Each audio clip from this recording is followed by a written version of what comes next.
అందరికీ నమస్కారం. నా పేరు లక్ష్మీనారాయణ. మీరు చూస్తున్నారు మనపల్లి ఫార్మ్స్ యూట్యూబ్ ఛానల్. ఈ వీడియోలో నేషనల్ లైవ్ స్టాక్ మిషన్‌కి ఎలా అప్లై చేసుకోవాలి అనేటువంటిది చూద్దాం. దానికి మీరు గూగుల్‌లోకి వెళ్ళి ఎన్ఎల్ఎం అని టైప్ చేసి సెర్చ్ చేస్తే మీకు ఇలా ఓపెన్ అవుతుంది. National livestock mission. So మీరు లింక్ చూస్తే https://nlm.udayamitra.in ఇది వెబ్సైట్ లింక్. మీరు వెబ్సైట్లోకి వెళ్ళి అక్కడ నుంచి డైరెక్ట్గా అప్లికేషన్ ఓపెన్ చేసుకోవచ్చు, లేదా ఇక్కడే మీకు లాగిన్ ఉంది కదా, సో లాగిన్ మీద క్లిక్ చేసి అవ్వచ్చు. నేనైతే డైరెక్ట్గా సైట్లోకి వెళ్తున్నా. చూడండి, సైట్లోకి వెళ్ళిన తర్వాత ఇది నేషనల్ లైవ్ స్టాక్ మిషన్కి సంబంధించినటువంటి సైట్. ఇక్కడే మీకు ఈ విధంగా అప్లై హియర్ అనేటువంటిది డిఫరెంట్ థింగ్స్ ఇక్కడ అప్లై హియర్ అని ఇచ్చారు. ఇక్కడ నుంచి మీరు అప్లై చేసుకోవచ్చు, లేదా లాగిన్ మీద క్లిక్ చేయండి. లాగిన్ మీద క్లిక్ చేసి మీరు మీ యొక్క రోల్ సెలెక్ట్ చేసుకోండి. Login as an entrepreneur, login as government are other agencies, login as research and innovation. ఇక్కడ మీరు లోన్కి అప్లై చేస్తున్నారు కాబట్టి ఎంటర్ప్రీనర్ అనేది సెలెక్ట్ చేసుకోవాలి, లాగిన్ యాజ్ ఎంటర్ప్రీనర్. తర్వాత ఇక్కడ మీ మొబైల్ నెంబర్ అయితే ఎంటర్ చేయవలసి ఉంటుంది. ఫస్ట్ మొబైల్ నెంబర్ ఎంటర్ చేయండి. మొబైల్ నెంబర్ ఎంటర్ చేసిన తర్వాత I am not a robot ఉంది కదా, ఇక్కడ ఈ బాక్స్ మీద క్లిక్ చేయాలి. తర్వాత రిక్వెస్ట్ ఓటీపీ మీద క్లిక్ చేసిన తర్వాత మీరు ఏదైతే మొబైల్ నెంబర్ ఇచ్చారో మొబైల్ నెంబర్కి ఒక ఓటీపీ వస్తుందండి. 6 డిజిట్ల ఓటీపీ వస్తుంది. ఆ ఓటీపీ ఎంటర్ చేయాల. సో నేను ఓటీపీ ఎంటర్ చేశాను. తర్వాత వెరిఫై ఓటీపీ మీద క్లిక్ చేయండి. Verify OTP. మీరు ఇలా ఓటీపీ వెరిఫై చేసిన తర్వాత మీ అప్లికేషన్ ఇలా ఓపెన్ అయింది. ఇది అప్లికేషన్. ఇక్కడ first step, second step, third step, fourth step and fifth step, total 5 steps ఉన్నాయి. ఈ 5 స్టెప్లో ఫస్ట్ స్టెప్ అప్లికెంట్ డీటెయిల్స్, అంటే మీ యొక్క కంప్లీట్ డీటెయిల్స్ ఇక్కడ ఇవ్వవలసి ఉంటుంది. మీరు ఫస్ట్ స్టెప్ కంప్లీట్ చేసిన తర్వాత నెక్స్ట్ మీద క్లిక్ చేస్తే సెకండ్ స్టెప్కి వెళ్తుంది. First step details, applicant details అన్నీ ఇచ్చేసి తర్వాత మీరు కొంత సమయం తర్వాత మళ్ళీ అప్లై చేసుకోవాలన్నా, మళ్ళీ రిమైనింగ్ డీటెయిల్స్ ఇవ్వాలన్నా సేవ్ మీద క్లిక్ చేసి మళ్ళీ లాగిన్ అయితే మీరు డైరెక్ట్గా ఈ స్టెప్కి అయితే వచ్చేస్తారు.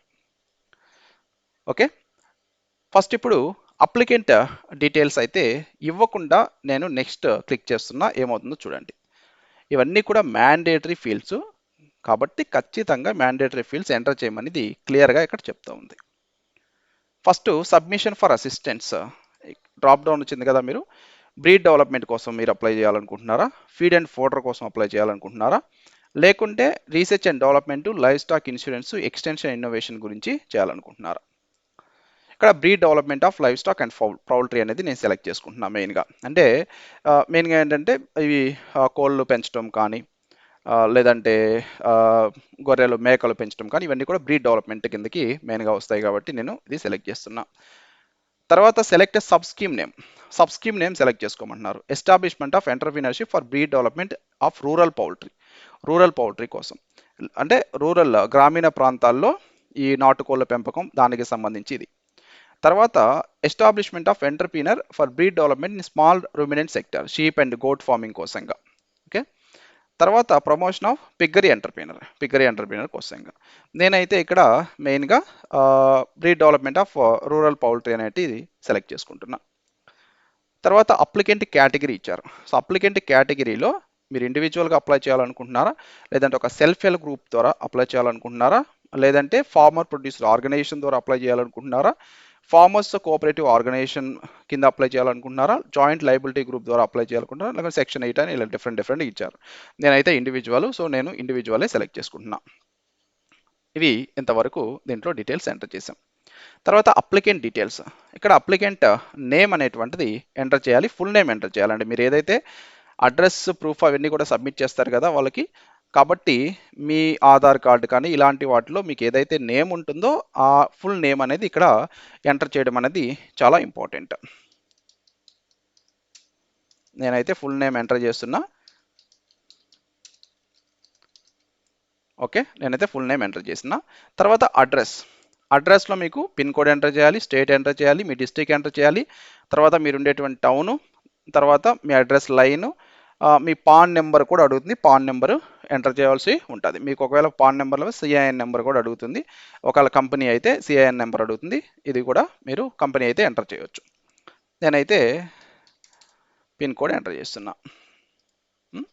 ఇది నా డీటెయిల్స్ ఆల్రెడీ దీంట్లో సేవ్ అయినాయి కాబట్టి ఆటోమేటిక్గా ఆ డీటెయిల్స్ అయితే ఇక్కడ వచ్చేస్తున్నాయి. దెన్ డిస్ట్రిక్ట్ సెలెక్ట్ చేసుకుంటున్నా. Where is Nellore. Yeah, so Nellore enter చేసిన తర్వాత ఇక్కడ సెలెక్ట్ సిటీ ఆర్ టౌన్ అనేది, బట్ ఏం రాలేదు ఇంకా. ఐ థింక్ లోడ్ అవ్వాలి ఇది, చూద్దాం.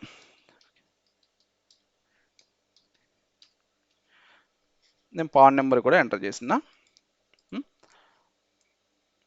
Then so existing credit facility details, ఇది నాట్ అప్లికబుల్ అని సెలెక్ట్ చేయండి, ఏదైనా ఆల్రెడీ తీసుకున్నారా అని అర్థం. డీటెయిల్స్ ఆఫ్ కీ ప్రమోటర్స్ అక్కడ మన పైన ఇక్కడ ఎంటర్ చేసిన డీటెయిల్స్ ప్రకారంగా మన డీటెయిల్స్ అయితే ఇక్కడ వచ్చేస్తున్నాయి. తర్వాత ఈమెయిల్ ఐడి అడుగుతుంది.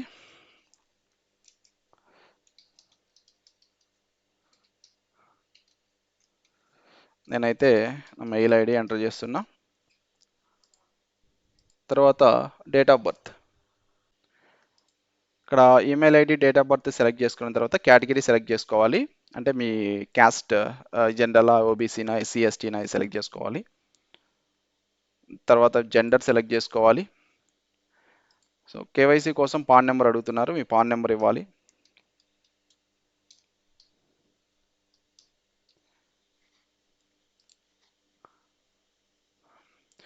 మీకు లైవ్ స్టాక్లో ఆల్రెడీ లైవ్ స్టాక్ ఫార్మింగ్లో ఏమైనా ఎక్స్పీరియన్స్ ఉందా అనేది ఇక్కడ అడుగుతున్నారు. సో మీకు ఎక్స్పీరియన్స్ ఉంటే మీరు ఒక 100 words లోపు ఇక్కడ ఒక టెక్స్ట్ రాయవలసి ఉంటుంది.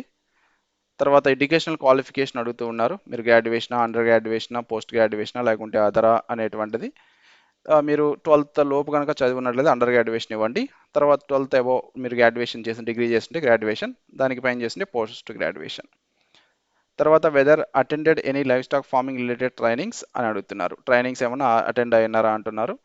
కాబట్టి ఇక్కడ మీరు ఒకవేళ అటెండ్ అయ్యింటే ఎస్ అని, లేదంటే నో అని సెలెక్ట్ చేసుకోండి.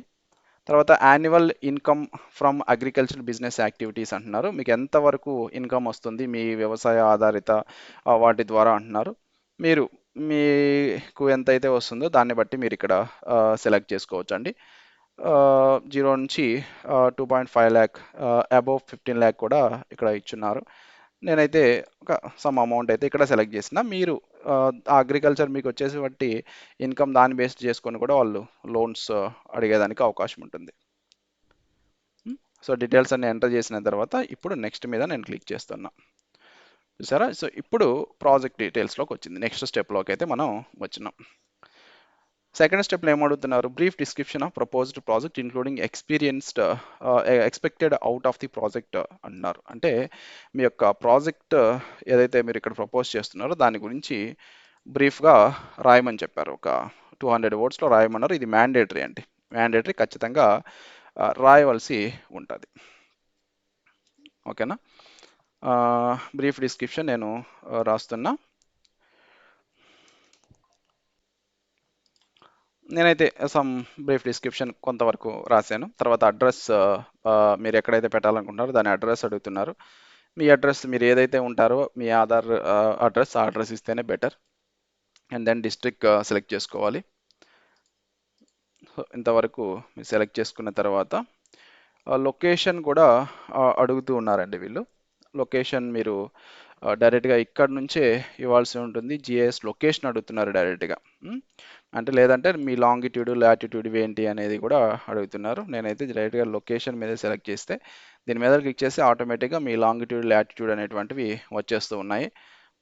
ఇవి మీరు ఒకవేళ మా ద్వారా అప్లై చేసుకోవాలనుకున్నా మీ ఏరియాలో లాంగిట్యూడ్, లాటిట్యూడ్ ఏముందో ఇవి మాకు చెప్తే డైరెక్ట్గా మేము ఎంటర్ చేస్తే సరిపోతుంది.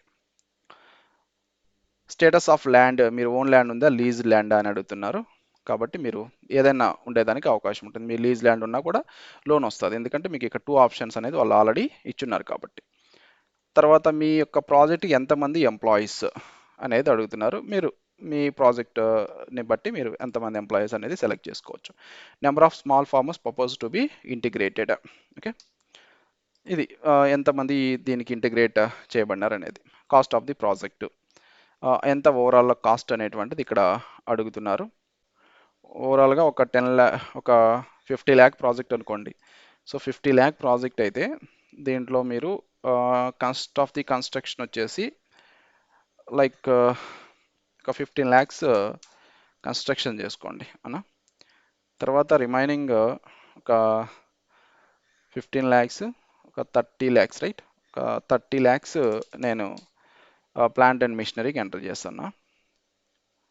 3 ల్యాక్స్ ఇది, రైట్, 30 ల్యాక్స్, ఇది వచ్చేసి 15 ల్యాక్స్.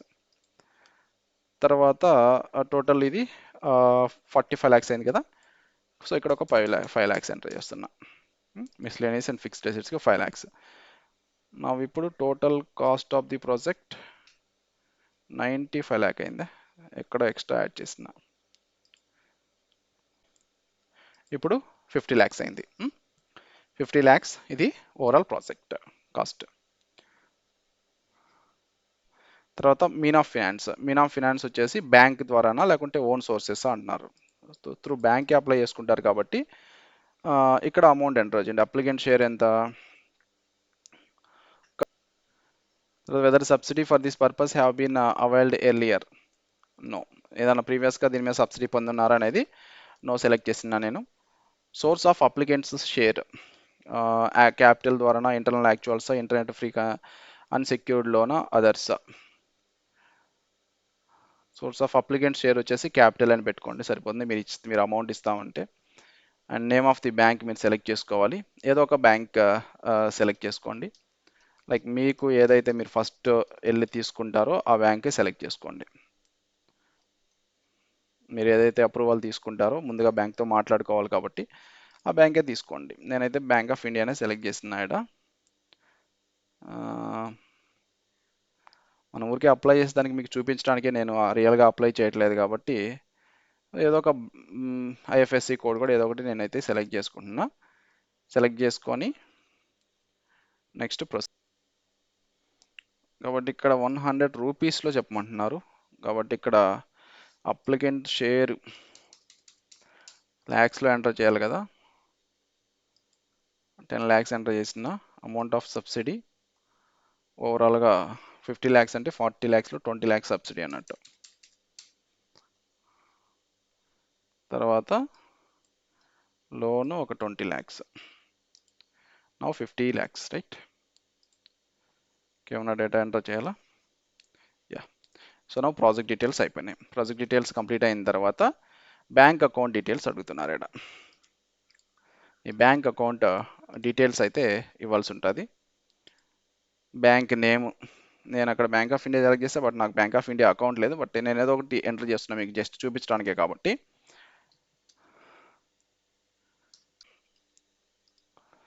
నేనైతే బ్యాంక్ డీటెయిల్స్ ఎంటర్ చేసిన తర్వాత నెక్స్ట్. ఇక్కడ మీకు ఏమేమి డాక్యుమెంట్స్ అప్లోడ్ చేయాలనేటువంటిది క్లియర్గా ఇచ్చారు చూడండి. ప్రతి డాక్యుమెంట్ ఇక్కడ అప్లోడ్ చేయాలి. Details of project report, detailed project report అంటే ప్రాజెక్ట్ రిపోర్ట్లో మీకు ఏముండాలా, ప్రాజెక్ట్ కాస్ట్ ఉండాలా, తర్వాత ఆ టోటల్ ప్రాజెక్ట్ కాస్ట్ మీరు ఎక్కడి నుంచి పొందుతున్నారు అనేటువంటిది ఉండాలి. అంటే మీ కంట్రిబ్యూషన్ ఎంత, బ్యాంక్ కంట్రిబ్యూషన్ ఎంత, ఇవన్నీ కూడా మెన్షన్ చేయాలా. రికరింగ్ కాస్ట్, నెట్ ఇన్కమ్ ఇవన్నీ మెన్షన్ చేయాలా. దీనికి సంబంధించి ఒక డీటెయిల్డ్ ప్రాజెక్ట్ రిపోర్ట్ అయితే ప్రిపేర్ చేయించుకోవాలి. ఇది ఆడిటర్ కానీ సిఏ కానీ మీకు ప్రిపేర్ చేసిస్తారు. చేయించుకున్న తర్వాత దీన్ని ఇక్కడ అప్లోడ్ చేయాలా. తర్వాత మీ ల్యాండ్ డాక్యుమెంట్, మీరు ఓన్ ల్యాండ్ ఉంటే ఓన్ ల్యాండ్, లేకుంటే లీజ్ అయితే లీజ్, లేకుంటే రెంట్ అయితే రెంట్ అగ్రిమెంట్, దానికి సంబంధించి డాక్యుమెంట్ అప్లోడ్ చేయాలి. తర్వాత మీకు ఎక్కడైతే ప్రాజెక్ట్ పెట్టాలనుకుంటున్నారో ఆ ప్రాంతం యొక్క ఫొటోస్ కూడా ఇక్కడ అప్లోడ్ చేయాలి. Documentary proof of applicant share of in the project, ఓవరాల్గా ఆ ప్రాజెక్ట్లో మీ షేర్ ఎంత అనే దానికి సంబంధించి. అయితే ఇక్కడ మీరు గమనిస్తే ఈ 3 మాత్రమే మ్యాండేటరీ. ఈ 3 అయితే మ్యాండేటరీగా అప్లోడ్ చేయాలా. ఇవి అప్లోడ్ చేయకపోయినా కూడా ప్రాబ్లం లేదు. తర్వాత list of farmers link attached with applicant comprising name, Aadhaar number, mobile number వాటికి సంబంధించి డాక్యుమెంట్ అప్లోడ్ చేయాలి. అప్లోడ్ చేస్తే బెటర్. ఇవి మ్యాండేటరీ కాదు, బట్ అప్లోడ్ చేస్తే బెటర్. తర్వాత మీ పాన్ కార్డ్ అప్లోడ్ చేయాలి ఖచ్చితంగా, ఇది మ్యాండేటరీ. ఇక్కడ వచ్చేసరికి డాక్యుమెంట్స్ రిలేటెడ్ అప్లికెంట్ ఇది ఒకటే మ్యాండేటరీ, అండ్ ఇవి మ్యాండేటరీ కాదు, మళ్ళీ ఇది మ్యాండేటరీ. చూద్దాం. సర్టిఫికేషన్ ఆఫ్ ఇన్కార్పొరేషన్ ఇది అప్లోడ్ చేయాలా, పార్ట్నర్షిప్ డీడ్ అప్లోడ్ చేయాలా, ఇవి అంత మ్యాండేటరీ కాదు. జిఎస్టీ రిజిస్ట్రేషన్ సర్టిఫికేట్ ఇవి మ్యాండేటరీ కాదు, లీవ్ ఇట్. తర్వాత అడ్రస్ ప్రూఫ్. అడ్రస్ ప్రూఫ్ కోసం మీ ఫోటో ఐడి కార్డు కానీ, తర్వాత ఎలక్ట్రిసిటీ బిల్ కానీ, వాటర్ బిల్ కానీ, టెలిఫోన్ బిల్ కానీ, పాస్బుక్ కానీ, రెంట్ అగ్రిమెంట్ కానీ ఏదైనా మీరు అప్లోడ్ చేయాలి, ఇది మ్యాండేటరీ. తర్వాత last 3 years audited annual financial statements అన్నది, if applicable. Last 3 years audited annual financial statements అయితే ఇక్కడ మీరు అప్లోడ్ చేయవలసి ఉంటుంది. Last 3 years income tax returns ఇవి కూడా అప్లోడ్ చేయవలసి ఉంటుంది. ఇన్కమ్ ట్యాక్స్ రిటర్న్స్ అయితే మీకు ఎవరు ఏ బ్యాంక్ లోన్ ఇవ్వాలన్నా ఖచ్చితంగా last 3 years income tax returns అడుగుతారు. కాబట్టి ఇన్కమ్ ట్యాక్స్ రిటర్న్స్ మీరు ఇక్కడ అప్లోడ్ చేయవలసి ఉంటుంది. ఇవి మ్యాండేటరీ కాదు, బట్ ఇక్కడ జస్ట్ అడిగారు. Bank statement for last 6 months bank statement upload చేయవలసి ఉంటుంది. ఇది కూడా మ్యాండేటరీ కాదు. Cancel check along with bank mandate form. ఒక చెక్ తీసుకొని ఆ చెక్ని క్యాన్సిల్ చేసేసి కొట్టేసి దాన్ని మీరు అప్లోడ్ చేయవలసి ఉంటుంది, ఇది మ్యాండేటరీ. తర్వాత మళ్ళీ ఇక్కడ పాన్ కార్డ్ అడుగుతున్నారు, పాన్ కార్డ్ ఎంటర్ చేయాలి.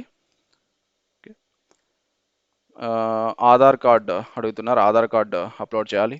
ఫోటోగ్రాఫు, అడ్రస్ ప్రూఫ్ ఇవి మ్యాండేటరీగా అప్లోడ్ చేయాలి. ఇవన్నీ అప్లోడ్ చేసిన తర్వాత నెక్స్ట్ మీద క్లిక్ చేస్తే అప్పుడు ఫైనల్గా మీరు అప్లికేషన్ సబ్మిట్ చేయొచ్చు. ఇది ఫైనల్ స్టెప్. నెక్స్ట్ ఇది నేను అప్లోడ్ చేయలేదు కాబట్టి నెక్స్ట్ క్లిక్ చేయట్లేదు.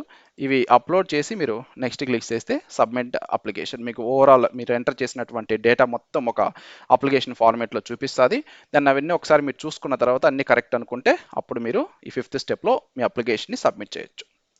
ఇది నేషనల్ లైవ్ స్టాక్ మిషన్కి అప్లై చేసుకునేటువంటి ప్రాసెస్. మీరైనా సొంతంగా అప్లై చేసుకోవచ్చు. మీ దగ్గర ఈ డాక్యుమెంట్స్ అన్నీ ఉంటే ఇవన్నీ ముందుగా మీరు మీ దగ్గర పెట్టుకొని మీరు అప్లై చేసుకోండి. అప్లై చేసుకున్న తర్వాత ఆటోమేటిక్గా ఇది నేషనల్ కమిటీ ఉంటుంది, దానికి సంబంధించి నేషనల్ కమిటీకి వెళ్తుంది. వాళ్ళు అప్రూవ్ చేసినాక స్టేట్ కమిటీకి వస్తుంది. స్టేట్ కమిటీ అప్రూవ్ చేసిన తర్వాత మీరు ఏదైతే బ్యాంక్ సెలెక్ట్ చేసుకున్నారో ఆ బ్యాంకుకి వస్తుంది. మీరు బ్యాంకులో ఆల్రెడీ ఫస్టే మాట్లాడుకొని దానికి సంబంధించి ఆల్రెడీ వాళ్ళ యొక్క అప్రూవల్ కూడా తీసుకుంటారు. కాబట్టి బ్యాంకుకి రాగానే మీకు బ్యాంకు వాళ్ళు లోన్ శాంక్షన్ చేసేదానికి అవకాశం అనేది ఉంటుంది. కాబట్టి ఇది కంప్లీట్ ప్రాసెస్ అండి. సో మీకు వీడియో కనుక నచ్చితే తప్పనిసరిగా వీడియోని లైక్ చేయండి, అలాగే దీన్ని తప్పనిసరిగా మీ ఫ్రెండ్స్కి కూడా షేర్ చేయండి. Thank you very much.